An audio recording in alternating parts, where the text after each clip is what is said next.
भाग एक। सागर की रानी।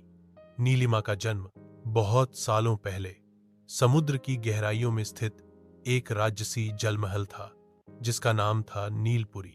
वहीं एक दिव्य संध्या को जन्मी एक चमत्कारी जलपरी, जिसका नाम रखा गया नीलिमा।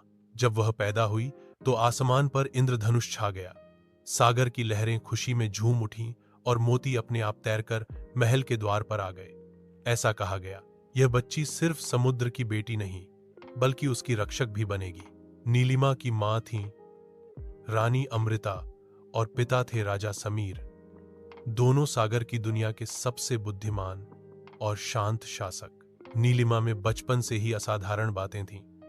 वो छोटी उम्र में ही समुद्री भाषाएं जान गई, घायल मछलियों को ठीक करना सीख गई और पुरानी जलपरी कथाएं बड़े ध्यान से सुनती। एक भाग दो। मोती चट्टान और पहली चिंगारी। जब नीलिमा 16 वर्ष की हुई तो उसकी मां ने उसे मोती चट्टान तक जाने की अनुमति दी।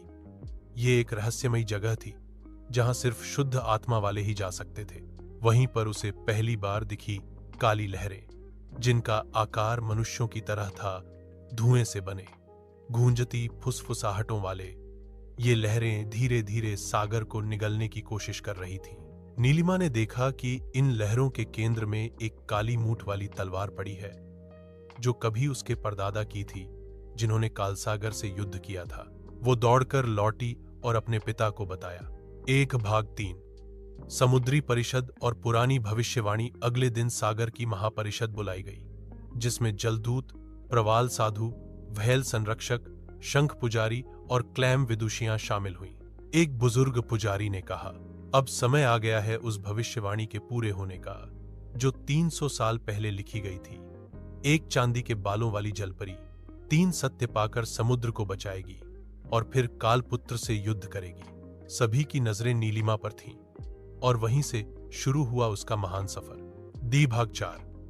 पहला पड़ाव, मौन गुफा और आत्मा का दर्पण। मौन गुफा तक पहुंचना आसान नहीं था। रास्ते में उन्हें पार करना पड़ा घूमता भंवर, जो यात्रियों को समय में पीछे फेंक देता था। नीलिमा की सहायता की उसकी सहेली जीनी ने, जो एक चमत्कारी सीप परी थी। वह गाती थी और उसकी आवाज से समुद्र की धाराएं रुक जाती थीं। मौन गुफा में नीलिमा को दिखा आत्मा का दर्पण, जिसमें वह खुद को देख रही थी, पर उसमें उसके डर, झिझक और संदेह थे। तभी गुफा बोली, सच वही होता है जो हम स्वीकार करें। अपने डर को देखना ही पहला साहस है। उसने उत्तर दिया, मुझे डर लगता है, लेकिन मैं डर से भागूंगी नहीं। गुफा खुल गई। पहला रहस्य उसे मिल गया। सच्चाई को स्वीकारना ही सच्चा साहस है। दह भाग 5। निस्वार्थता की अग्नि परीक्षा। अब वो पहुंची एक खौलती झील, अग्निजल, जहां पानी आग से भी गर्म था। यहां एक चोटिल व्हेल पड़ी थी, जो मदद मांग रही थी। उसके साथी मना कर रहे थे, अगर तू बचाने गई तो तू खुद जल जाएगी। नीलिमा बोली, अगर मैं अपनी आंखों के सामने किसी को मरते देखूं और कुछ न करूं, तो मैं जल परी नहीं, एक पत्थर हूं। वो जलती लहरों में तैर गई और व्हेल को बाहर खींच लाई। उसका शरीर जला, पूंछ झुलसी, पर वह मुस्कुरा रही थी। झील ठंडी हो गई और उसे दूसरा रहस्य मिला, निस्वार्थ प्रेम ही असली शक्ति है। 8 भाग 6। समय गहवर, पछतावे का पत्थर। तीसरी परीक्षा थी, सबसे कठिन। समय गहवर, जहां समय बहुत तेज भागता है।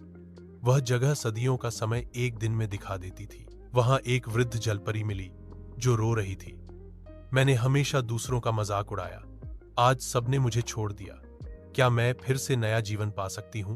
नीलिमा ने उसे गले लगाकर कहा, जब कोई सच्चे दिल से पछताता है, तब समय भी उसे एक और मौका देता है। अचानक समय धीमा हो गया और बूढ़ी जलपरी फिर से जवान हो गई। तीसरा रहस्य मिला, दया और क्षमा समय से भी शक्तिशाली है। 8 भाग 7। कालसागर की चट्टान और अंतिम युद्ध। अब वो पहुंची कालसागर, जहां हर दिशा में अंधकार और डर था। वहां बीचों बीच खड़ी थी काली मोहर और सामने प्रकट हुआ अंधध्रुज, सागर का अंधकार, जो जलपरियों के भावों से बना था, घृणा, डर और लालच से। उसने कहा, तू मुझसे नहीं जीत सकती, तुझे खुद से डर लगता है। नीलिमा मुस्कुराई और कहा, मैं जानती हूं कि डरना गलत नहीं, पर डर को हरा देना ही मेरी जीत है। उसने 3 रहस्यों को मिलाकर प्रकाश सूत्र तैयार किया और अंधध्रुज जल उठा। सागर में फिर से उजाला छा गया। दाल भाग 8।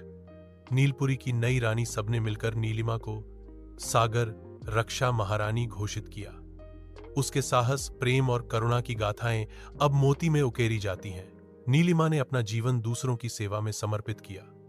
उसने समुद्र के किनारे एक जल विद्यालय खोला, जहां छोटी जलपरियां, डॉल्फिन्स, कछुए सभी को प्रेम और ज्ञान की शिक्षा दी जाती है। सीख: भीतर की सच्चाई, निस्वार्थ प्रेम और दया, इन 3 शक्तियों से कोई भी अंधकार हारा जा सकता है। अगर आपको स्वर्णिका की यह जादुई और साहसी यात्रा पसंद आई हो तो एक प्यारा सा लाइक जरूर दबाएं और हमारे चैनल को सब्सक्राइब करें अड्डर, ताकि ऐसी ही जादुई कहानियां, जलपरी की रोमांचक यात्राएं और नई प्रेरणाएं आप तक हमेशा पहुंचती रहें। आपके एक सब्सक्राइब से हमें हिम्मत मिलती है और सपनों को पंख मिलते हैं। जल है तो चलिए साथ मिलकर और कहानियां रचते हैं। नीलपुरी की नई किरण। नीलिमा अब नीलपुरी की रानी थी। उसके राज्य में सुख, शांति, प्रेम और करुणा का साम्राज्य था। कुछ वर्षों बाद उसके घर एक नन्ही परी ने जन्म लिया, उसकी बेटी, जिसका नाम रखा गया स्वर्णिका। स्वर्णिका बचपन से ही बहुत अलग थी। उसके पंख चांदी और सोने की मिली जुली रोशनी में चमकते थे। उसकी आंखों में तारों सी चमक थी और उसके स्पर्श से मोती खिलने लगते थे। नीलिमा उसे पुराने सागर गीत सुनाती, उसे साहस और करुणा की कहानियां सुनाकर सुलाती। पर एक दिन कुछ ऐसा हुआ जिसने फिर से नीलपुरी को खतरे में डाल दिया। भाग 2। चंद्र समुद्र से आई चेतावनी। चंद्र रात्रि थी। आकाश में पूरा चंद्रमा चमक रहा था और समुद्र उसकी चांदनी को पी रहा था। तभी एक तारामछली जमीन पर गिर पड़ी। उसके शरीर पर चोटें थीं और उसकी आंखों में डर। उसने कांपती आवाज में कहा, चंद्र समुद्र जाग गया है। वहां एक अंधी शक्ति पल रही है और उसकी पहली शिकार होगी स्वर्णिका। सभी जलपरियां कांप उठीं। नीलिमा ने तुरंत उसे उठाया और अपने महल में ले गई। भाग 3। भविष्यवाणी और आकाशदूत। अगले दिन नीलिमा अपनी बेटी को लेकर पहुंची आकाशद्वीप, जहां सितारों से बातें करने वाले एक बूढ़े जलसाधु रहते थे, सितारा इंद्र। उन्होंने स्वर्णिका को देखा, अपनी आंखें बंद कीं और बोले, चंद्र समुद्र पृथ्वी के बाहर है, वहां जहां समय, गहराई और भावनाएं तीनों अलग रूपों में बहते हैं। वहां एक शक्ति है, चंद्र छाया, जो इंसानों की लालच से जन्मी है। उसे रोक सकती है केवल वो जो जल और चंद्र दोनों की संतान हो। यही है स्वर्णिका का भाग्य। नीलिमा चिंता में डूब गई, पर स्वर्णिका ने मुस्कुराकर कहा, मां, आपने ही सिखाया था कि डर को जीतना ही असली वीरता है। अब मेरी बारी है। भाग 4। चंद्र समुद्र की ओर उड़ान। अब शुरू हुआ एक अद्भुत सफर, पृथ्वी से बाहर, आकाश की ओर। स्वर्णिका के साथ गए फुल्लो, एक उड़ता हुआ मोतीपंख पेंगुइन चमकू, एक बुद्धिमान समुद्री जेलीफिश, और रुबन, एक मनुष्य बालक जिसे समुद्र में बचाया गया था और वो अब जलपरी संस्कृति का हिस्सा बन चुका था। इन चारों ने मिलकर एक चंद्र नौका बनाई जो तैरती थी आकाश की लहरों पर। भाग 5। चंद्र समुद्र। समय का उल्टा बहाव। जैसे ही वे चंद्र समुद्र में पहुंचे, उन्हें अजीब एहसास हुआ। वहां समय उल्टा चलता था। यादें पहले आती थीं और घटनाएं बाद में।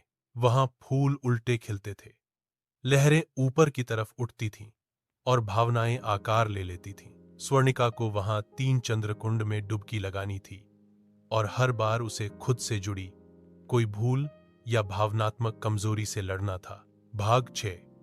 चंद्रकुंड की परीक्षाएं। 1। पहली डुबकी। अहंकार। स्वर्णिका को दिखा कि कैसे वो अपनी शक्तियों पर घमंड करने लगी थी। उसे समझ आया कि ज्ञान विनम्रता के बिना अधूरा है। उसने अपने घमंड को स्वीकारा और कुंड शुद्ध हो गया। 2। दूसरी डुबकी। दूसरों पर निर्भरता। यहां उसे अकेले रहना पड़ा, बिना दोस्तों के। अंधेरे में उसने खुद पर भरोसा करना सीखा। 3। तीसरी डुबकी। मां से जुदाई का डर, यह सबसे कठिन था। उसे एक सपना दिखा जिसमें उसकी मां नीलिमा चंद्रछाया की कैद में थी। वो चीख उठी, पर तभी समझ गई, मां हमेशा मेरे अंदर है, उसका प्रेम कभी मर नहीं सकता। और तभी चंद्र समुद्र सुनहरा हो उठा। भाग 7, चंद्रछाया से युद्ध। चंद्रछाया अब सामने आई, एक धुएं और लालच से बनी काली शक्ति। उसने कहा, मनुष्य की इच्छा ने मुझे जन्म दिया, मैं हर चमकती चीज को निगल लूंगी, चाहे मोती हो या सपना। स्वर्णिका ने 3 चंद्रकणों से एक प्रकाश त्रिशूल बनाया और कहा, अगर तुम इंसानों की बुरी इच्छाओं से बनी हो तो मैं सागर, प्रेम और उम्मीद की शक्ति से बनी हूं। प्रकाश फूटा और चंद्रछाया तिरोहित हो गई। भाग 8, नया युग। नई रानी चंद्र। समुद्र शांत हुआ। स्वर्णिका ने वहां एक चंद्र मंदिर बनवाया जो सभी समुद्री और मानवीय जीवन की एकता का प्रतीक बना। वापस आकर नीलिमा ने स्वर्णिका को नीलपुरी की उत्तराधिकारी घोषित किया। अब स्वर्णिका सागर और आकाश दोनों की रक्षक थी। सीख, हर पीढ़ी को अपनी लड़ाई खुद लड़नी होती है, पर अगर प्रेम, विनम्रता और आत्मविश्वास साथ हो तो कोई भी अंधकार हमेशा के लिए मिट सकता है। अगर आपको स्वर्णिका की यह जादुई और साहसी यात्रा पसंद आई हो तो एक प्यारा सा लाइक जरूर दबाएं और हमारे चैनल को सब्सक्राइब करें हासा, ताकि ऐसी ही जादुई कहानियां, जलपरी की रोमांचक यात्राएं और नई प्रेरणाएं आप तक हमेशा पहुंचती रहें। आपके एक सब्सक्राइब से हमें हिम्मत मिलती है और सपनों को पंख मिलते हैं। जी भार। तो चलिए साथ मिलकर और कहानियां रचते हैं।